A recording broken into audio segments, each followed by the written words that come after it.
Imagines que vous demande maintenant tout de suite de choisir un nombre entre un et dix. Vous y pensez, parfait gardes la bien enterte. Et maintenant voici la vraie question, celle qui dérange. Est-ce vraiment vous qui avez choisi ce nombre? Ou bien si choix était-il déjà inscrit, depuis des milliards d'années, dans la dense silencius des atomes qui composent votre cerveau? Si en est pas de la science-fiction. C'est une des énigmes les plus profondes de toute la physique, et le génie qui elle a formulé avec le plus de clarté s'appelait Richard Feynman. Alors aujourd'hui, on essaie ensemble à une question vertigineuse, qui contrôle vraiment vos pensées. Pour comprendre le problème, il faut commencer par une vérité que la science n'y discute plus. Votre cerveau, si chef d'œuvre de la nature, n'est pas magique. Il est fait de matière. Environ 86 milliards de neurones reliés par des centaines de milliards de connections. Et chacun de ces neurones est rien d'autre qu'un assemblage de molécules, d'atomes, de particules. Quand vous avez une idée, quand vous ressentez de la joie ou de la peur, ce qui s'y passe réellement, c'est un véritable orage électrique et chimique. Des ions de sodium et de potassium qui traversent des membranes, des charges qui s'y déplacent, des signaux qui voyagent à des dizaines de mètres par seconde. Votre pensée à l'échelle la plus fondamentale est un phénomène physique. Pas une fumée mystérieuse, pas une étincelle venue des lourds, de la matière en mouvement. Et c'est précisément la que tout s'y complique. Parce que la matière obéit à des lois. Des lois précises mathématiques implacables. Une pierre qui tombe, une planète qui tourne, un électron qui s'y déplace. Tout suit des équations. Et si tout ce qui compose votre cerveau obéit à ces lois. Alors une question terrifiante surgit.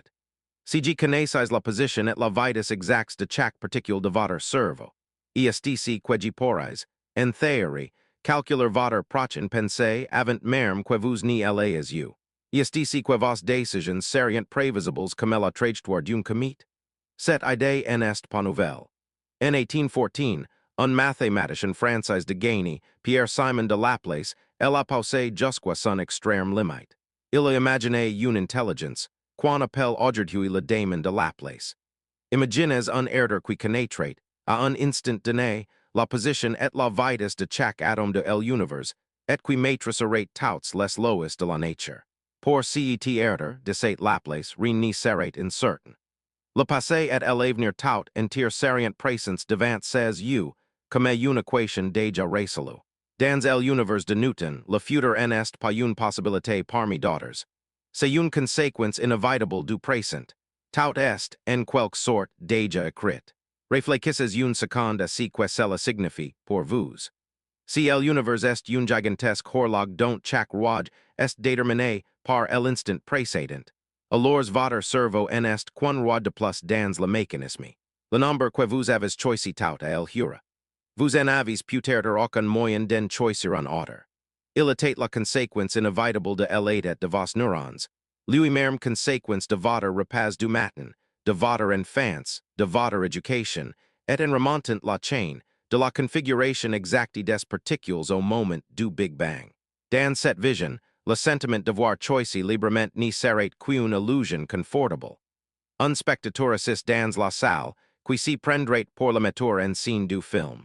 Pendant prise de deux cycles, cette vision déterministe régné en maître sur la physique.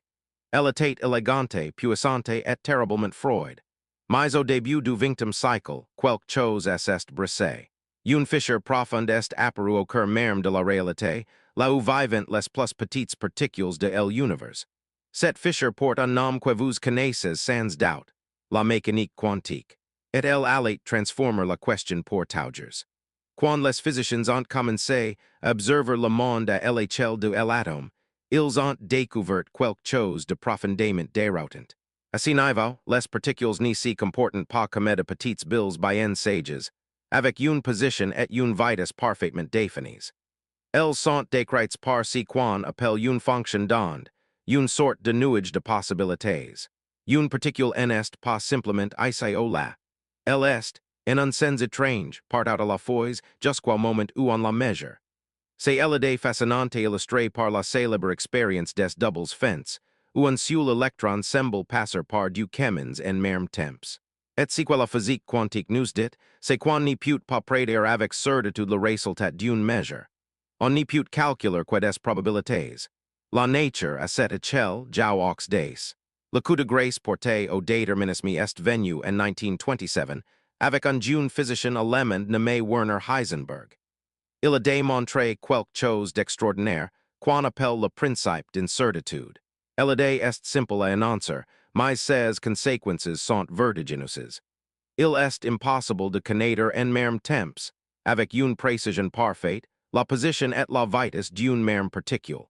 Plus vous mesurez précisément l'une, plus l'autre devient flou, incertain, indéterminé. Et attention, si n'est pas une limite de nos instruments, si n'est pas un problème de technologie qu'on résoudra un jour. C'est une propriété fondamentale de la nature elle-même.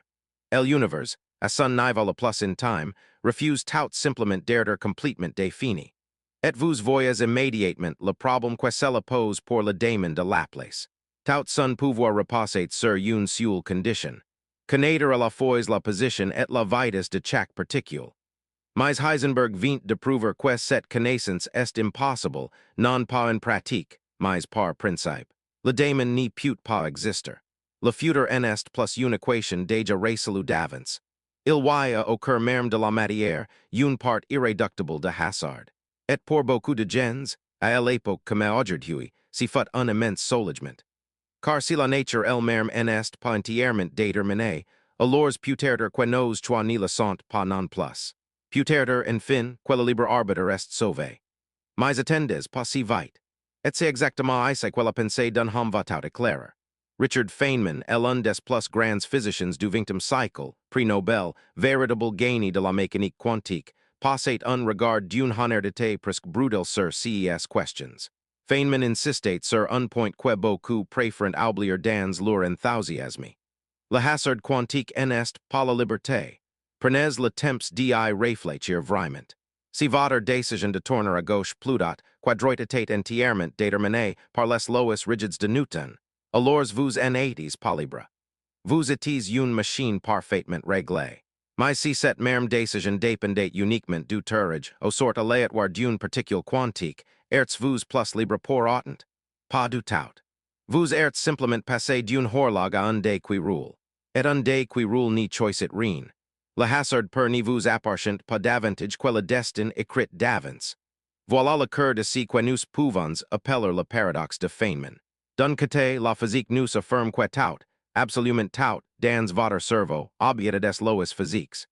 Vous êtes faits de particules, et ces particules suivent les règles de l'univers, sans exception.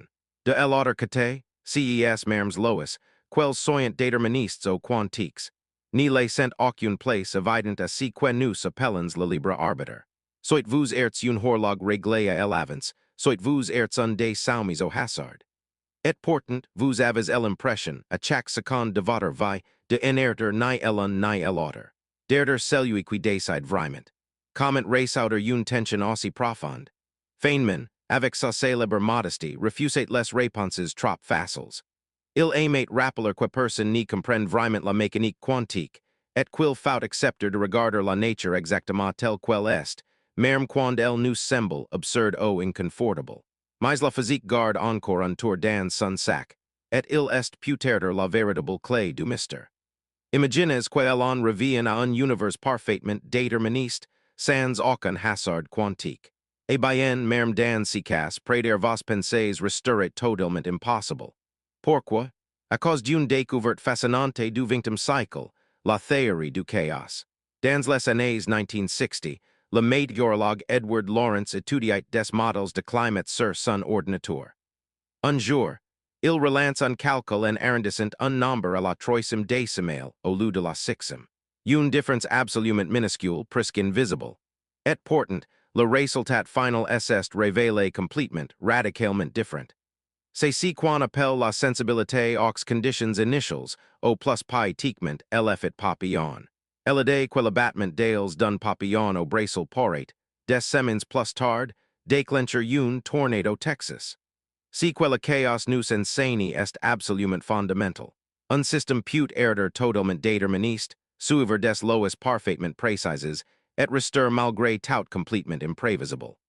Pourquoi? Parce que la moindre incertitude sur l'ait et de départ, aussi infime soit-elle, grandit et explose de façon exponentielle avec le temps. Et votre cerveau, avec 16 milliards de neurones interconnectés, qui est influencent en permanence, est sans doubt l'un des systèmes les plus chaotiques que la nature ait jamais produits.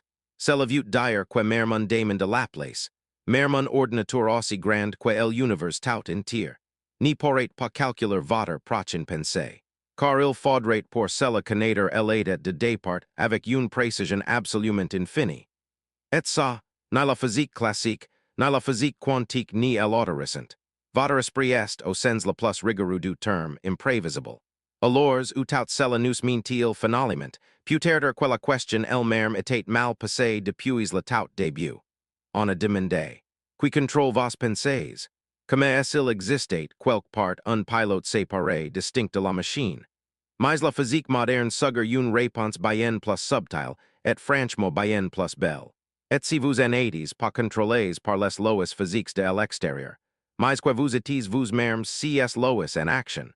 Votre pensée en est pas quelque chose qui subit la physique comme une victime. Elle est un motif, une structure, une vague immense qui émerge de milliards de particules en interaction. C'est ce qu'on appelle l'émergence, et c'est une des idées les plus puissantes de toute la science. Une seule molécule d'eau en est ni liquide, ni moelleux. Mais des milliards de molécules ensemble créent une rivière, des vagues, des turbulences, un océan entier. De la même façon, un seul neurone n'y pense pas. Mais des milliards de neurones organisés et connectés créent un esprit qui pense, qui doute, et qui regarde cette vidéo. Dans cette nouvelle vision, la via débat entre déterminisme et libre arbitre s'y transforme complètement. Certains philosophes, qu'on appelle les compatibilistes, proposent une idée vraiment séduisante. La liberté, disent-ils, n'y consiste pas à échapper aux lois de la physique, ce qui serait de toute façon absurde et impossible. La véritable liberté, c'est d'ailleurs selon ses propres désirs, sa propre nature, sa propre logique interne, sans contrainte extérieure. Quand vous avez choisi votre nombre, tout el hura, si choix venait bel et bien de vous. De votre histoire, de votre mémoire, de votre cerveau absolument unique au monde. Le fait que si choix soit physique ni le rend pas moins votre, bien au contraire. Vous en êtes pas la marionnette de la physique. Vous êtes si que la physique fait de plus extraordinaire lorsqu'elle est organisée en un être conscient, capable de s'y demander à lui-même s'il est libre. Bien sûr, et soyons parfaitement honnêtes, exactement comme elle aurait exigé Feynman lui-même, la science n'a pas tranché si débat. Nous n'y savons toujours pas avec certitude comment la conscience émerge réellement de la matière.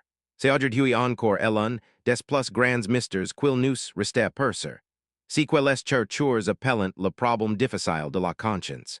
Il existe des physiciens et des philosophes brillants qui défendent un déterminisme strict. D'autres qui défendent l'existence d'une forme de liberté bien réelle. Et d'autres encore qui pensent que la question dépasse tout, simplement nos concepts actuels. Si que la physique nous offre, au fond, si en est pas une réponse fermée et définitive. C'est quelque chose de bien plus précis.